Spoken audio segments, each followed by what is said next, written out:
Hello, I'm Annemieke Aartsma-Rus from the Leiden University Medical Center, and I have about 20 years experience with preclinical drug development for Duchenne muscular dystrophy.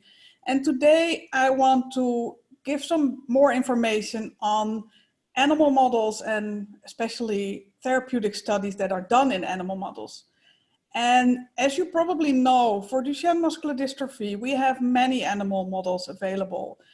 We have multiple mouse models, we have dog models, we have even fish and fly models, and there's many others out there. The ones that are used mostly are the dog and the mouse models.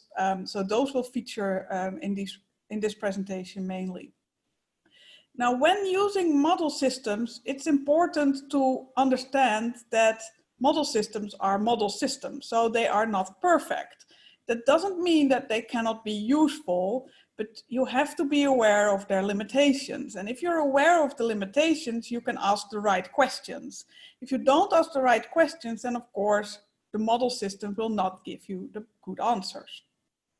So that will be one of the focus points of this talk. Now, the model system that's used mostly in preclinical development, and Duchenne is not an exception, is the mouse. And that has several reasons. Mice are small. That means that they don't take up a lot of space in the laboratory. The costs are limited. And also, if you test the treatment, you need only a very small amount. If you compare, for instance, to rats, a mouse weighs 20 grams and a rat weighs about 200 to 300 grams.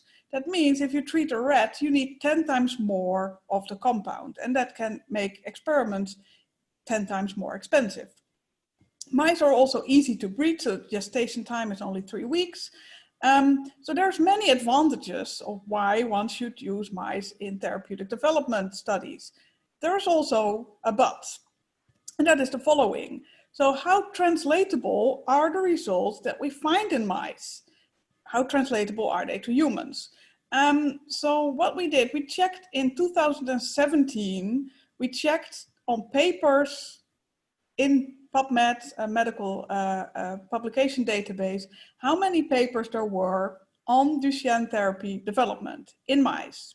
We found close to 2,000 papers. Only one of these papers reported something that did not work in mice. So there were close to 2,000 papers on things that all worked in mice.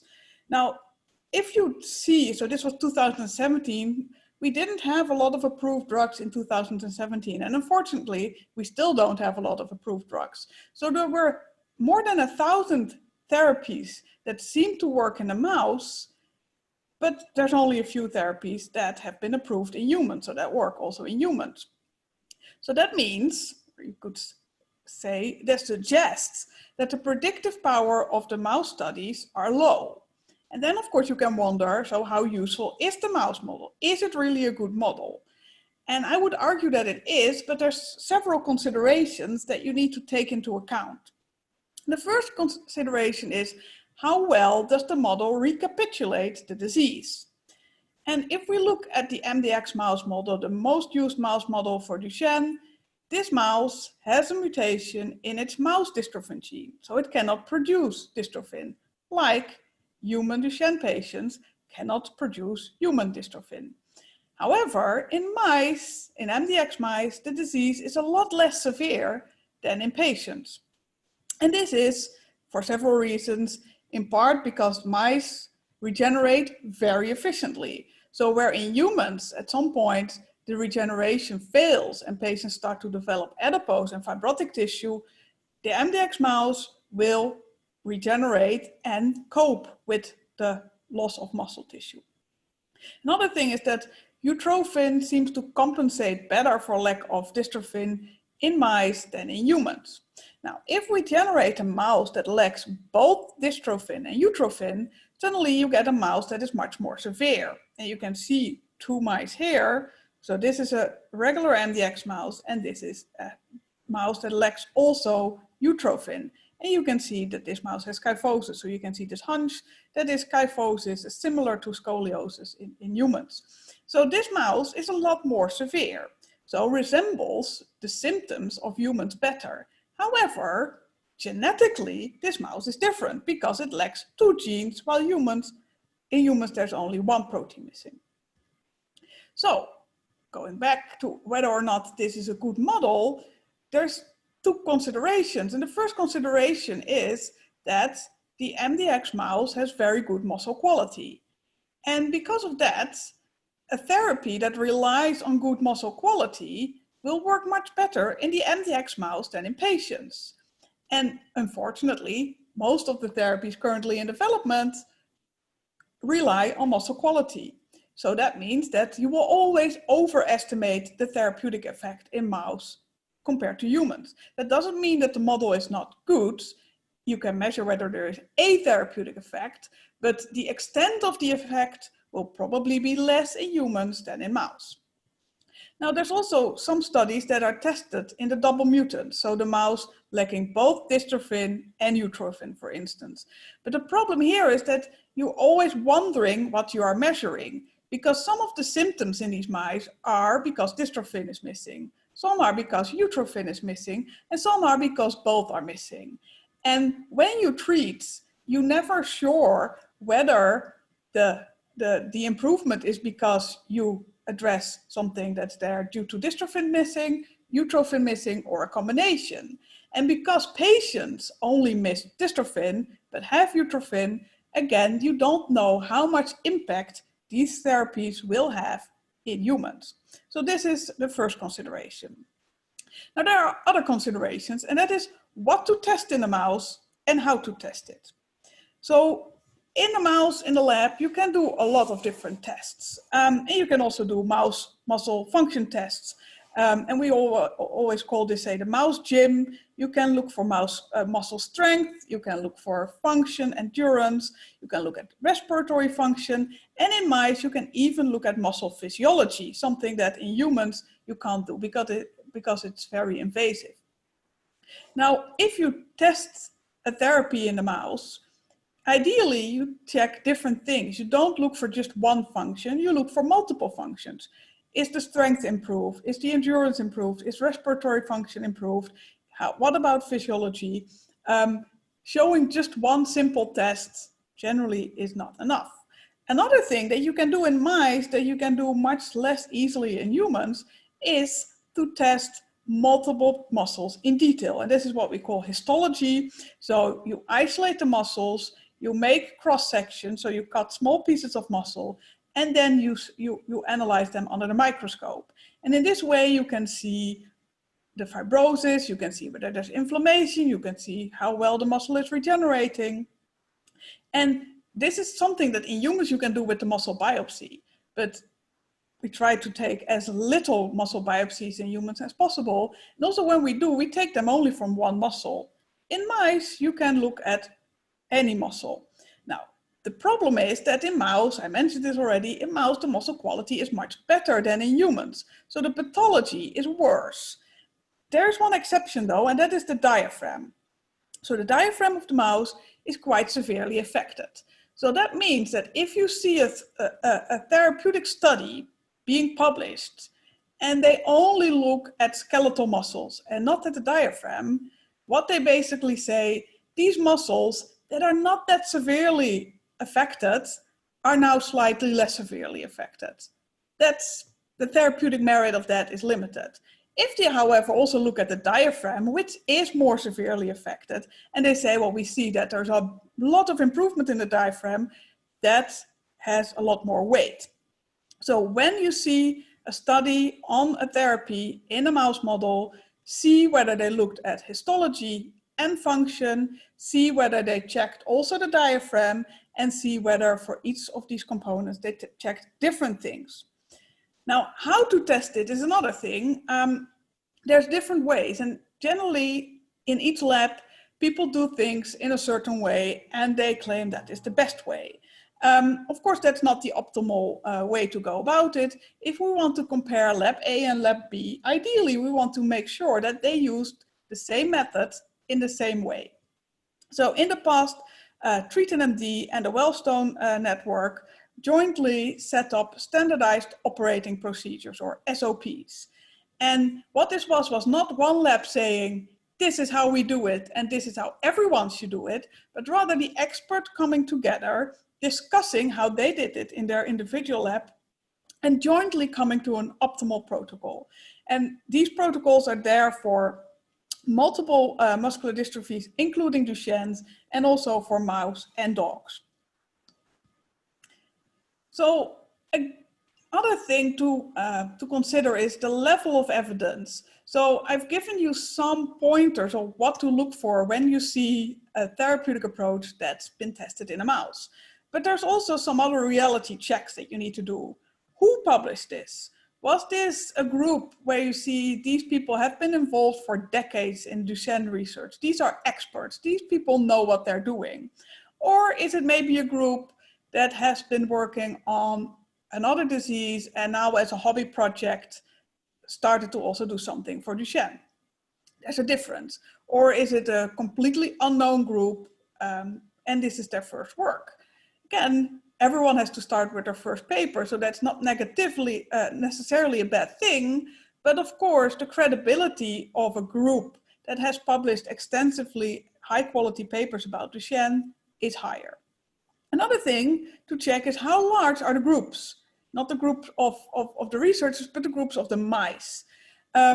Ideally, groups of mice need to be 6 or higher if you want to really draw any conclusions, whether there's an effect on how the muscle quality is, whether there's an effect on muscle function. So if you see conclusions based on groups of 3 or 4 mice, that is not very reliable.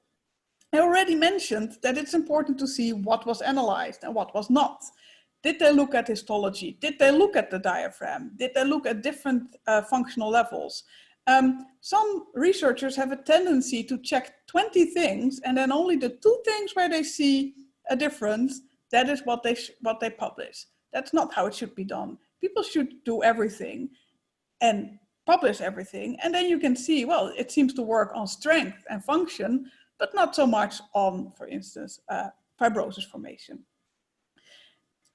Then ideally, there is an independent lab that confirms the finding. So if compound A works, and this is found in my group, but also in another group in China or the US or Italy, then that's much more reliable than if only I publish on it, because the evidence is just more credible. And then another thing is, how do people present the data?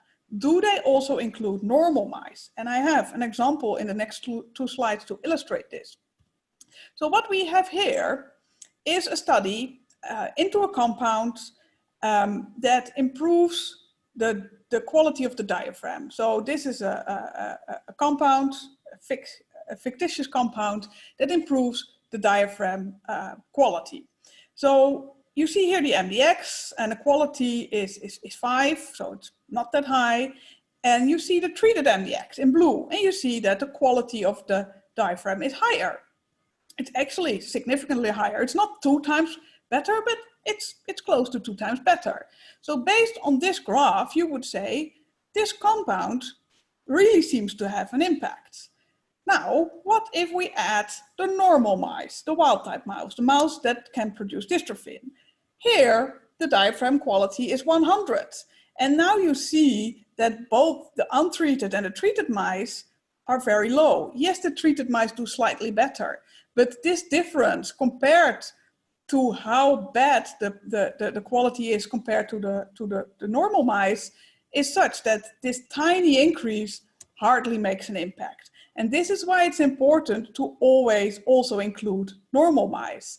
Yes, it's nice if there's an improvement due to the treatment, but how much is it improved to the normal situation? This is an important question.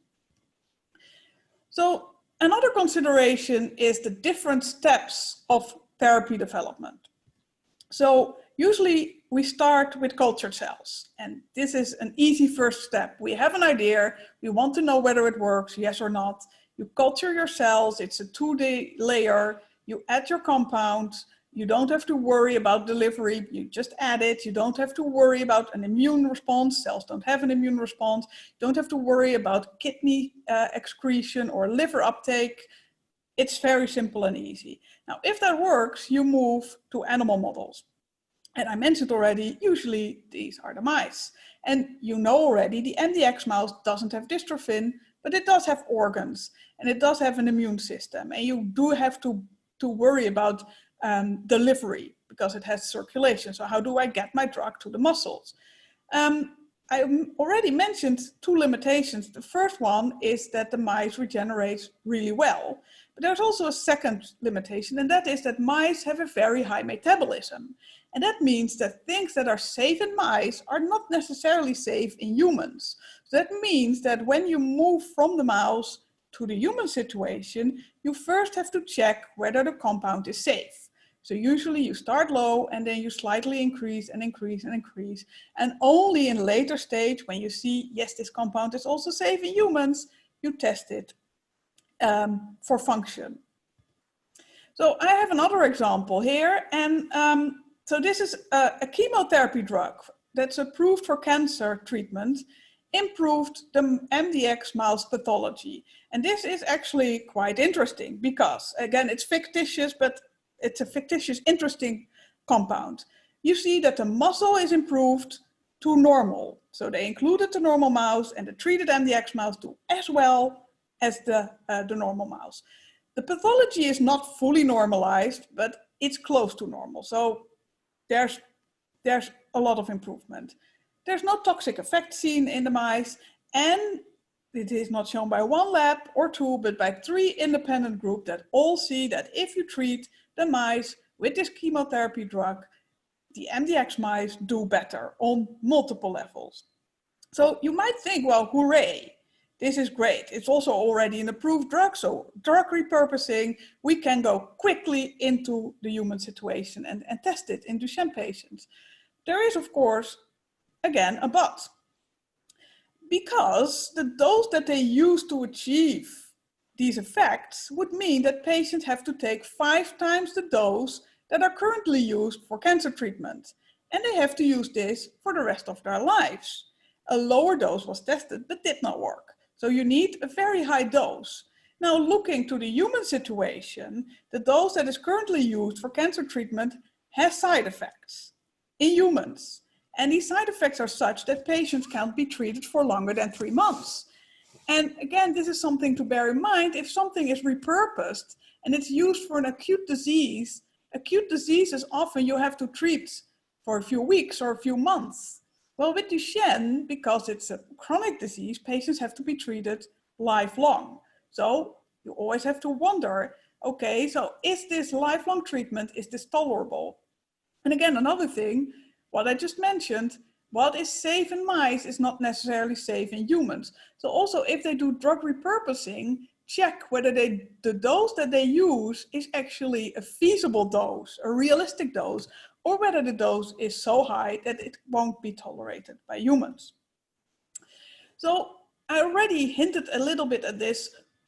When do we move from the mouse study to the clinical trials? So you see something and it looks really promising and very appealing.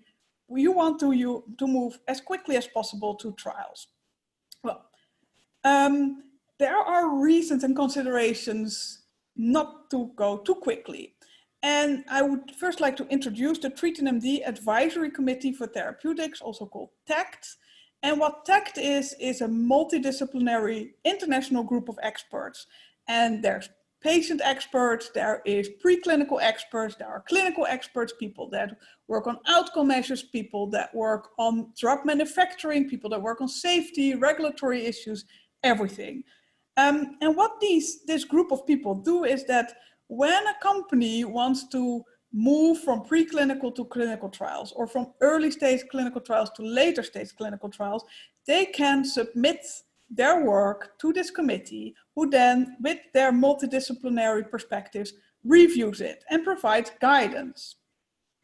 TAC meets twice a year, once in the EU, once in US or Canada, currently virtual, obviously. So far, we've had 21 meetings and 62 applications, and 41 of those were on DMD.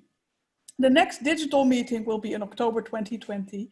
And again, a DMD study will be discussed there. So one of the things that we often see going wrong in TACT is, so TACT is confidential, so I can't give you examples with names, but one of the general things that we see going wrong is that people, both industry and academics, want to move too quickly to the clinical trial phase. And here it's important to discriminate between proof of concept and preclinical studies. A proof of concept study is to check whether a hypothesis is correct. I have this idea. It works in cultured cells. Does it also work in mice? Yes, it does. If so, you need to optimize. And this takes time, but you need to know what if I increase the dose? Will it work better or will it be worse? What's the lowest dose where I still see an effect? What regimen is best? Daily, weekly, multiple times per day? How can I administer it best? Orally, subcutaneous, intravenous? All these things you need to discover, and you need to optimize, because they will help you to plan an optimal clinical trial. Now, if you go too quickly through the preclinical phase, or you skip it altogether, and you initiate your clinical trial after proof of concept, there is a guarantee that your clinical trial will be suboptimal. And the problem with suboptimal trials is that in the end, you will likely conclude that the drug doesn't work or that it's not safe. But then what you don't know is, well, what if I used a lower dose? Maybe then it did work, but was not toxic. What if I did it 3 times per day rather than 1 time per day a pill? Maybe then it would have worked. So these things, it's better to discover them in a couple of months more mouse work than after the trial conclude that the trial was not optimal, because you have only one shot at the clinical trial. And I understand that time is of the essence and that every day counts for Duchenne therapy development, but I think it's better to delay going to the clinical trial phase and doing an optimal trial than to do a suboptimal trial and risk that you conclude that a drug that could have worked doesn't work because the trial was not properly designed. So therefore, it's really important to also do these non-clinical development stages. So then a few other considerations. So I've been talking about the MDX mouse model the whole time, but we also have the dog. And the question is, should all potential therapies be tested in dog models before moving into trials in humans? And first, a brief introduction into the dog model. Dogs are, of course, larger than mice. And the dogs that don't make dog dystrophin have a more severe pathology. However, there's also a lot more variation between dogs.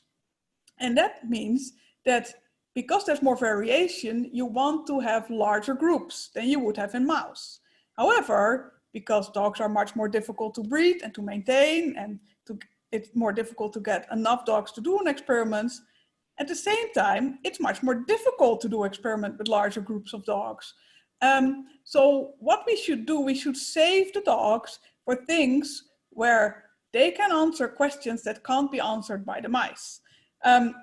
So not everything should go from the mouse to the dog, then into trials. But if there's something where you say, well, we need the dog to answer this question, then we should indeed use the dog. And an example is, for instance, the delivery of gene therapy in larger animals. A mouse is 20 grams. It's really simple to treat the whole mouse, all the muscles in the mouse. It's only 20 grams. You don't need that much virus. It's relatively straightforward. Humans are 2,000 to 4,000 times more heavier. So to go from the mouse to the human is a huge step. It has been very helpful to, in between, optimize these things in dogs to see what is feasible. And then from the dog to the human, the scaling factor is a lot less. So that has facilitated gene therapy development a lot, the ability to use these dogs. So I'm definitely saying there's a place for the dogs, but we should be very careful in how we use them, and to use them for things where we can't answer with mice. Because if we can answer the question with mouse studies, these will be quicker and cheaper. So finally, some other things to be aware of. First, there is a literature bias. And what this means is that for researchers, it's easier to publish on a therapy that works in mice than a therapy that doesn't work in mice.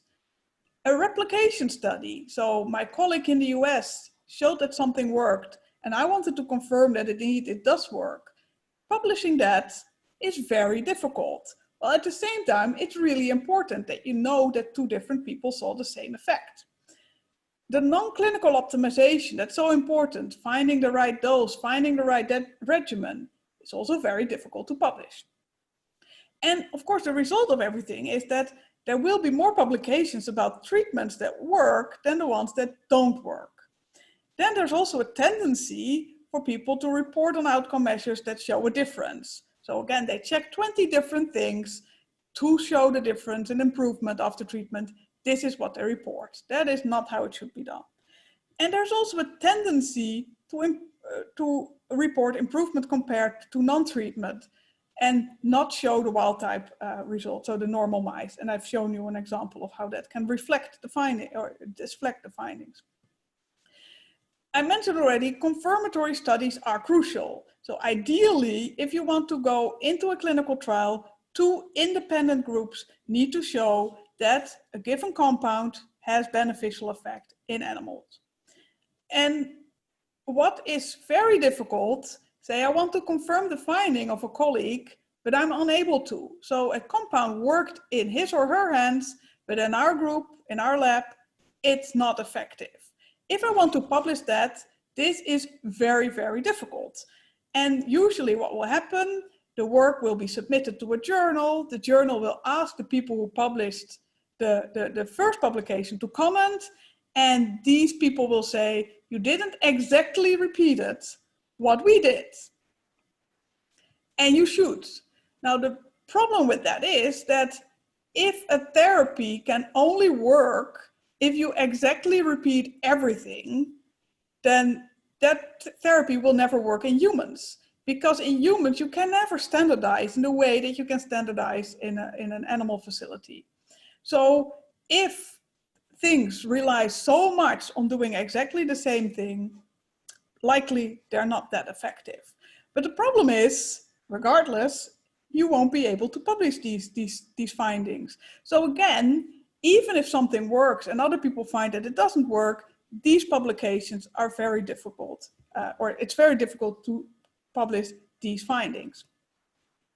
So what does this mean for researchers? Well, we have to improve things. And fortunately, we are aware that we have to do this.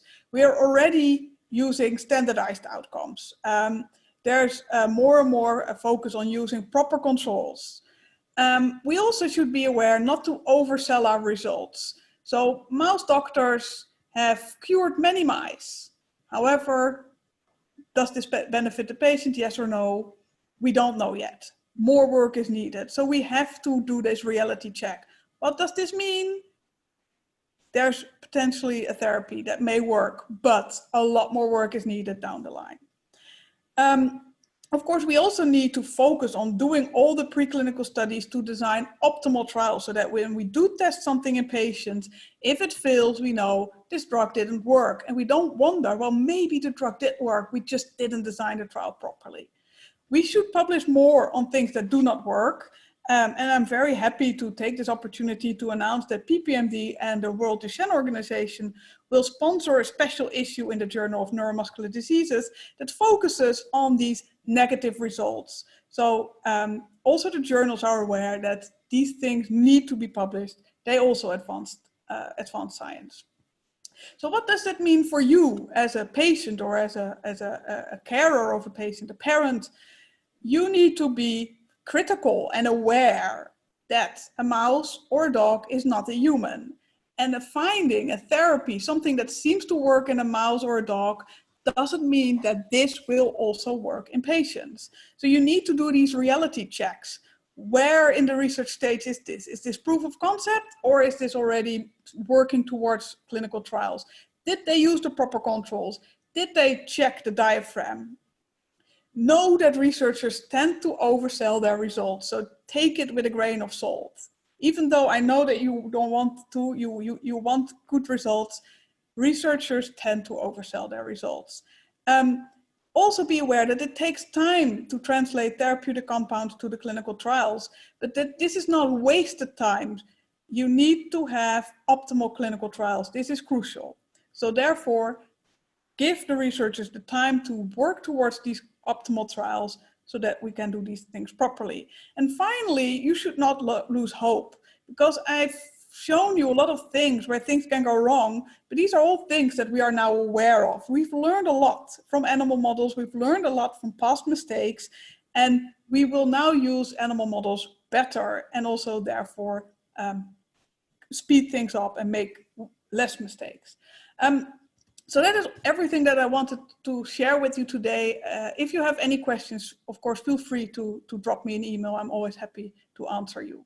Thank you.